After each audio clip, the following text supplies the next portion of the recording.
ঈদের ছুটি শেষ হলেও পর্যটকদের ঢল কমেনি কক্সবাজারে। ভ্রমণ পিপাসুরা মেতে রয়েছেন সমুদ্রের নোনা জল ও বালুচরে। বিস্তারিত জানাতে সৈকতের সুগন্ধা পয়েন্টে আছেন সহকর্মী সুজাউদ্দিন রুবেল। যাচ্ছে তার কাছে। রুবেল, ঈদের যে টানা ছুটি সেই টানা ছুটি শেষ হলো, এখনো পর্যন্ত যে পর্যটকের চাপ সেটি কমছে না, বরং আরো বেড়ে চলেছে। ঈদের আজকে পঞ্চম দিন, এই পঞ্চম দিনে এসে লক্ষ্য করছি বিপুল সংখ্যক পর্যটক। কক্সবাজার সমুদ্র সৈকতে যেন পর্যটকের কমতি নেই। সমুদ্রের সাগর তীর জুড়ে শুধু মানুষ আর মানুষ।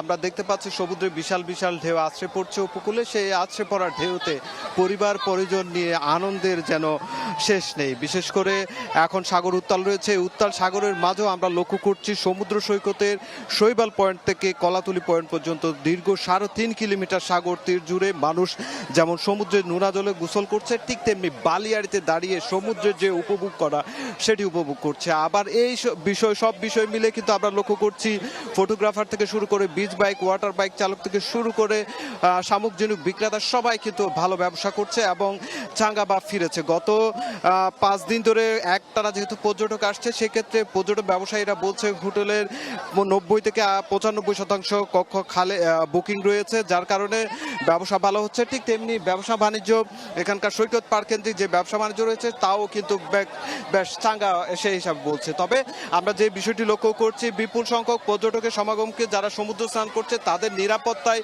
লাইফগার্ড কর্মী রয়েছে, কিন্তু তার মাঝেও যেখানে লাইফগার্ড সেবা নেই সেখানে কিন্তু গোসল করতে গিয়ে গতকাল একজন নিখোঁজ হয়েছে। আজ সকালে তার মরদেহ উদ্ধার করা হয়েছে এবং লাইফগার্ড যারা রয়েছে লাইফগার্ডের পক্ষ থেকে যেটি বলা হচ্ছে, যেহেতু ঈদের টানা ছুটি তারা মাত্র 27 জন লাইফগার্ড দিয়ে পুরো সমুদ্র সৈকতে লাখো পর্যটকের যে সমুদ্র স্নানের নিরাপত্তায় তাদের অনেকটাই চ্যালেঞ্জিং হয়ে পড়ছে, যার কারণে তারা অনেকটাই ব্যাক পেতে হচ্ছে। বিশেষ করে 3টি পয়েন্টে, একটি পয়েন্টে মাত্র 4 থেকে 5 জন লাইফগার্ড কর্মী থাকে, সেখানে সমুদ্র স্নান করছে এখন 50 থেকে 60 হাজার পর্যন্ত পর্যটক।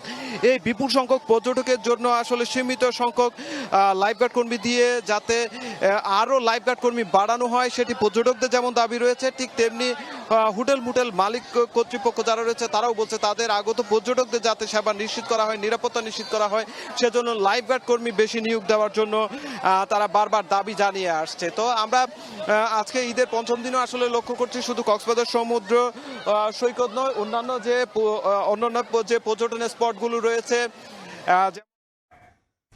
কক্সবাজার থেকে ভ্রমণ পিপাসুদের ঈদ আনন্দের খবরাখবর জানাচ্ছিলেন সহকর্মী সুজাউদ্দিন রুবেল।